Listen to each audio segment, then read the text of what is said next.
Yo guys, what is going on? I'm going to bring you guys back here my top 5 expected animes to be coming out of the summer 2015 anime arc. I usually do a post, pre and then a post for what I usually do anytime they're bringing up a new season of anime. So here's the wave. I will leave the Anilist down in the description down below for all the animes that are coming out and all of the ones from spring that are kind of rolling over, you know, the leftovers into summer 2015. So if you guys can give the video a thumbs up, it would mean a lot to me. Comment down below your own personal top 5 that's gonna be coming out inside of 2015 for this summer. Yeah, fucked that up a lot. As well as then subscribe for more content that we do onto this channel. Now, let's get on with the list. Number 5 that's gonna be on my list is going to be Drori X210. So Drori is the second season of Drori. It is in the works, where it takes place half a year after the first series at Tokyo's Ikebukuro neighborhood. The second part 10 or motion will air in July 2015. So this actually airs in 16 hours. So actually it comes very, very soon. Look at that, wow. But I was really interested inside of Drori season 1 and the one that we had, I think it was in spring, or it was either in winter. There was one that was either in this year or last year, but I was really interested in both of those seasons that did come out, and I just really love, you know, the feel to it. It's one of those animes where you need to watch a lot of anime to understand the whole concept and the plot, and you need to watch a lot of anime to understand this, or else you're just gonna be a little bit confused and you're not gonna have any interest in it at all, you know? So telling you, start out with season 1. It's definitely very good. Not much to say on it because I'm not the largest fan in it and I don't keep the most update with it. All I know is that first off, it's really amazing. I love Celti. I love Masaomi. Just Izaya, dude. He speaks for himself, dude. But you know, and Omri cute as fuck. But overall, I'm not the biggest fan, but I'm a fan. You know, so I'm gonna put it here for number 5. That's why it's on number 5. Not the biggest fan of it, but it's definitely worthy of this list. Now, moving on to number 4 will be Overlord, a new anime, completely new. The story takes place in the year 2138, when virtual reality gaming is booming. Some name like that. A popular online game is quietly shut down one day. However, the protagonist Mamanga decides to not log out. Mamanga is then transformed into the image of a skeleton as the most powerful wizard. The world continues to change with non-player characters, NPCs, beginning to feel emotion. Having no parents, friends, or place in society, this ordinary young man Mamanga then strives to take over the new world the game has become. So it does kind of have that Log Horizon feel where they're put into a game and they don't know how they're put into the game, they just are, but then they kind of have to adapt to the game and just kind of accept they can't get out and they're just going to live the society inside of the game. We're kind of like Log Horizon's NPCs developed emotions and developed personalities and being their own persons. It's similar to how Overlord is going to be having their NPCs work in that way. So super interested to see how this goes. The trailer did look very, very good. I was interested in that. Shout out to the trailer. Again, if you look in the Anilist and you click on the animes that are on this list, just anything on there, they usually do have a trailer go along with it. Only reason why I'm not posting it is to avoid copyright, but this anime does look very good. I typically do love and enjoy those virtual reality gaming animes. Sword Art Online definitely is one of those animes that they just kind of kick it off and boom it open. Kind of the gateway to allow other animes to kind of take that plot and kind of work around it with their own method.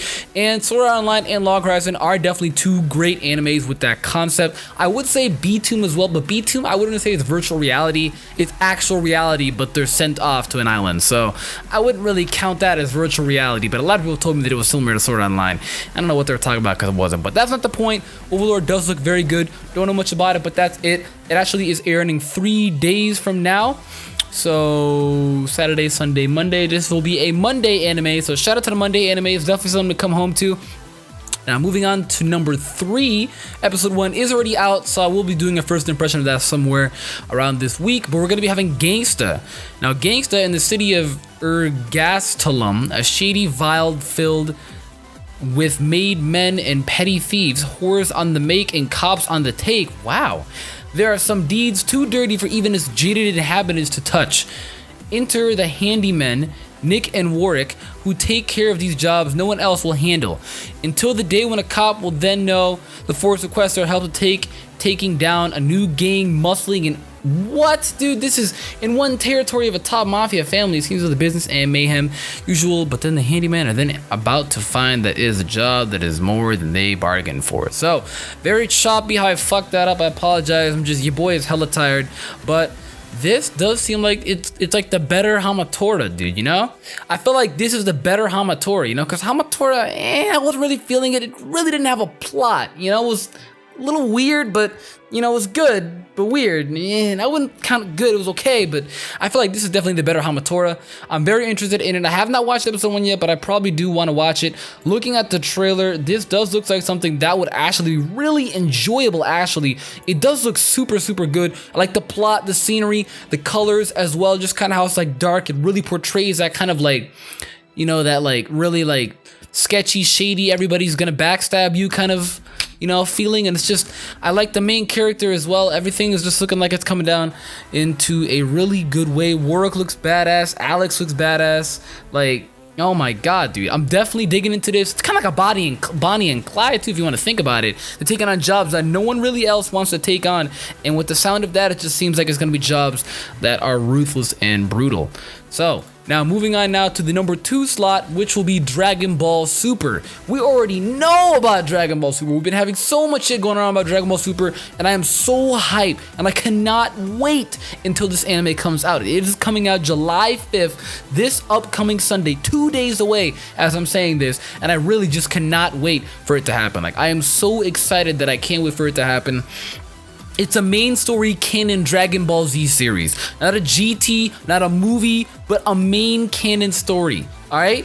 A main canon story. And the last time we actually had Dragon Ball Z, I think it was like early 2000s, was the last time we actually got a brand new episode of Dragon Ball Z. Of course, GT I think was like 2006, so I wouldn't really count GT though because it's not canon, but this is a canon main story series, Dragon Ball Z. It's like, hype, dude, hype. It's set a few years after the Majin Buu, which everybody knows this, when the Earth has become peaceful once again.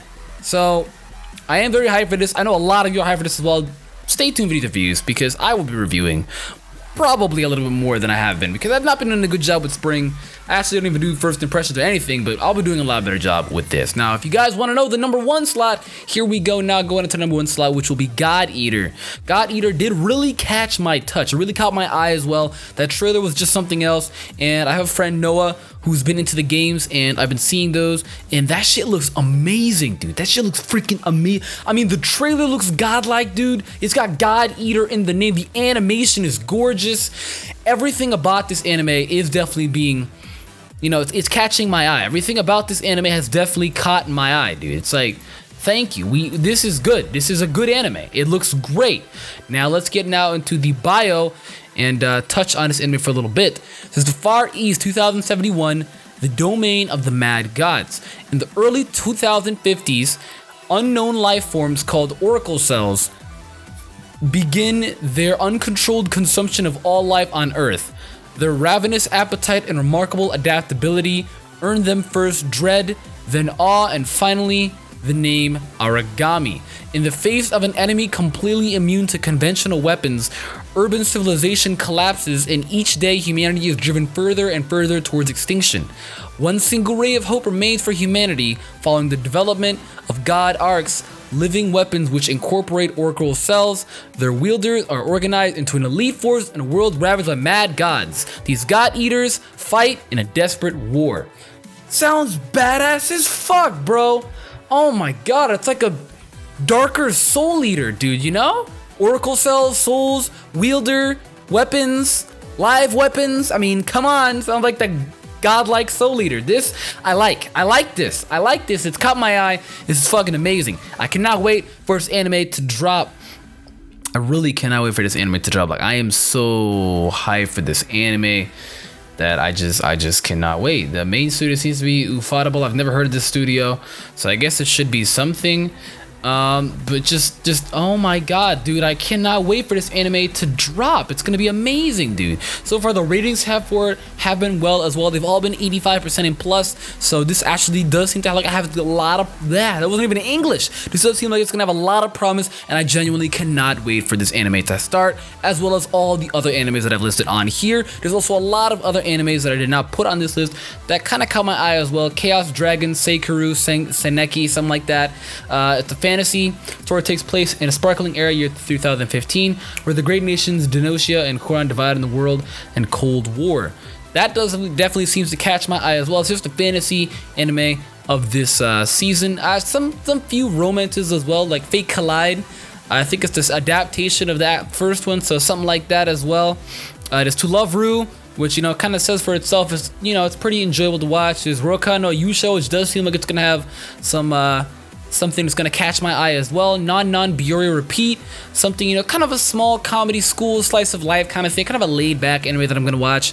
Ranpo Kitan Game of Laplace seems very good as well. That actually almost hit the list. You know, I contemplated it actually being number 3, but then I don't know, it looks really good. It's just looks really good. There's also a few leftovers.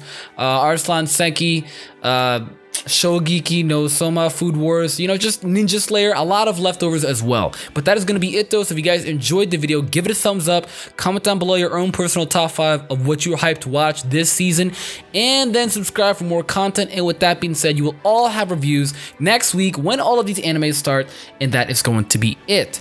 So with that being said, I'm out. Bye.